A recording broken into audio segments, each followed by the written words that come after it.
L'objectif du forum, premièrement, c'est de faire sortir les gens de la main du Satan parce que nous avons constaté que les gens sont liés, ils ont pas mal de problèmes. Donc, ce groupe est créé pour faire sortir les gens de la main du Satan pour qu'ils puissent trouver la délivrance. Et en dehors de ça, nous sommes là pour conseiller les gens, pour les dire, pour leur montrer la voie qu'il faut, le salut et finalement pour aller au ciel. Donc l'objectif c'est de conduire les âmes à Christ et finalement pour aller au ciel. Voilà l'objectif du groupe.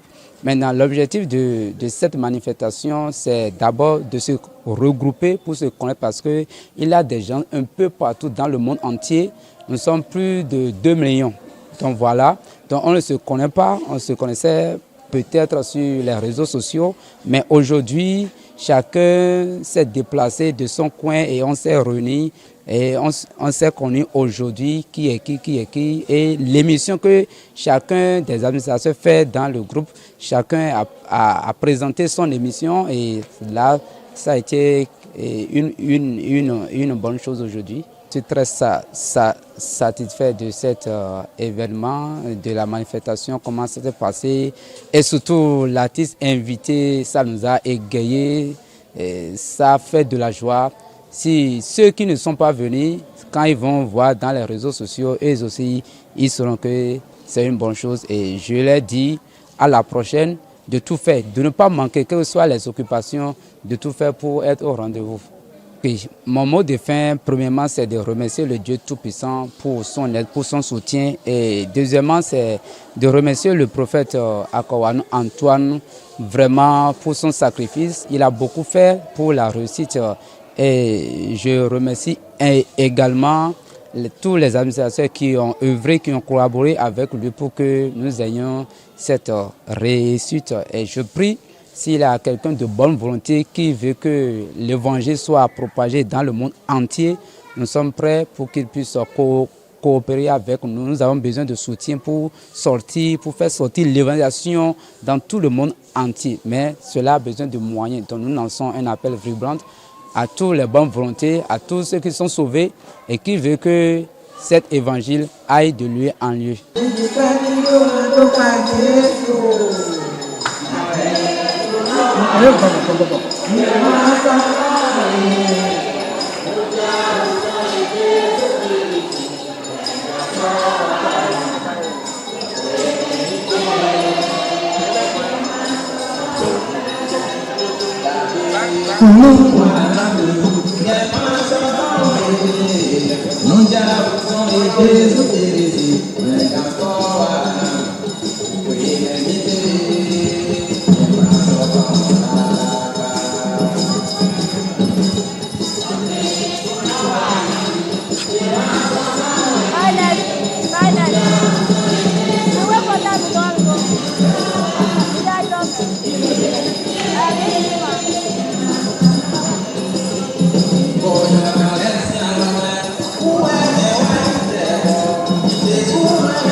What is going on in this place is the celebration of the victories which God has given to so many believers through the group WhatsApp that always take time to pray alongside with people. And by that group, there have been so many testimonies, and once in a year we come together to celebrate and give thanks to God for the success of each year. And that is what we are really doing today, and we are so much enjoying ourselves. We have the Kelekelites of Remy Zola, that was the ministering guest that attended to this program. We have dynamic ministers of God who has come to really educate us and minister to us spiritually. That is exactly what is going on. The anchor man of this very program is Prophet Akowa Antoine, which is my junior pastor. Thank God for his life. He is doing so pretty and doing things to the glory of God. Amen.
C'est bon memele quoi le nyona no da suwe le nyona si asuwe tondo le nyona no bodo zangbe do Christime burando season po Christipo donc on se hosu kwa ba ho na ya jije donc pasusu no akru no nu da gbe do iwa do gbezan ro propo mi ton le me me makobi emele po gigo ma uton po mi le sure mi a he kan loji burando moten no de nyono no ta suwe bono si asuwe ton bono memendo bodon zangbe do Christime bo ma to asuwe bo amboto ayode donc on se point le bi donc ene le bi vida mi to nu iwa lo me.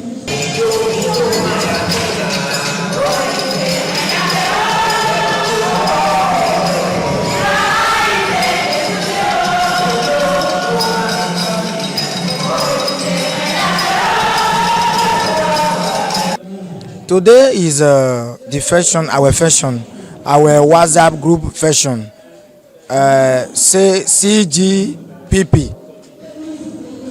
That is our WhatsApp group fashion today. So our WhatsApp group CGPP is some group where is teach the people, where is giving the education, where is come to the help us for the person where the satanic the disturbing. So we are create this group just to scatter the work or the break of the satanic. to destroy the work of Satanic, to deliver the people. So today, I'm so great. Say they will come. I see the many persons come from Ghana, Nigeria, Benin here. Many region. I'm so great. But every testimony is past. I like every that. Everybody who is see me now, I challenge you. When you are to Europe, Asiatic, Africa, I challenge all of world. I challenge all of world. Even you are the white man, Africa, man, come to enter in our WhatsApp group. That is the prayers group. We pray. When he's to pray, we pray. We calling our God, and our God is answer all us. Holy Spirit is working here. We know they play here. We are not playing here. We pray for the serious, and our God doing the miracle. When you need the work, come to join our group. When you need to born picking, come to join our group. Everything where you need in your life, I challenge you to come and join our group. By the grace of God, our God will use the man of God where is on our group.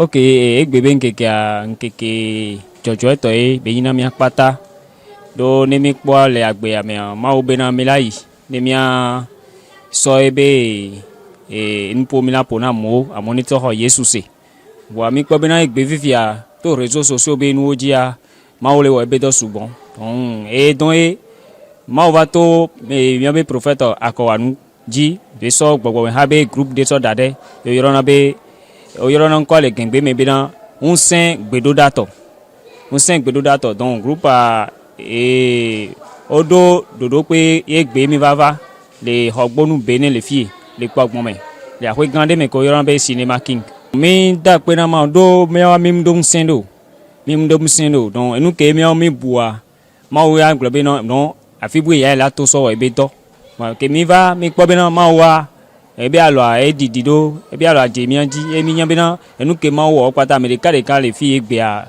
epo ebe alo gangan america ka po ma obe alo gangan ye nchocho pope na mesiame mi dogbeda mi ho ipla oyunde yemi gadunu don nu pata yunde ngba to fi le to na ameke o le do to mi o le po mi obena gbogbo me haya be group ko yo be gbedoda be nsian amele pepe lejia ela dueme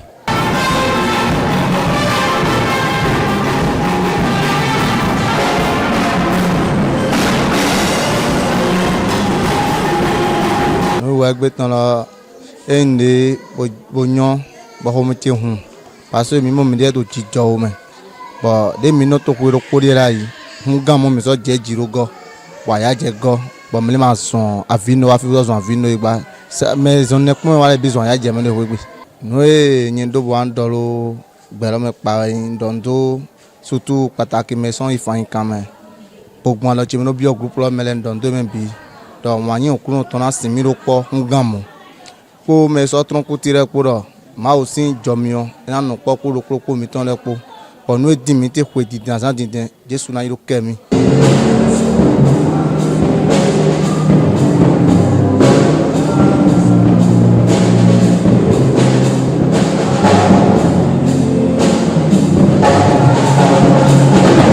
La puissance de la prière.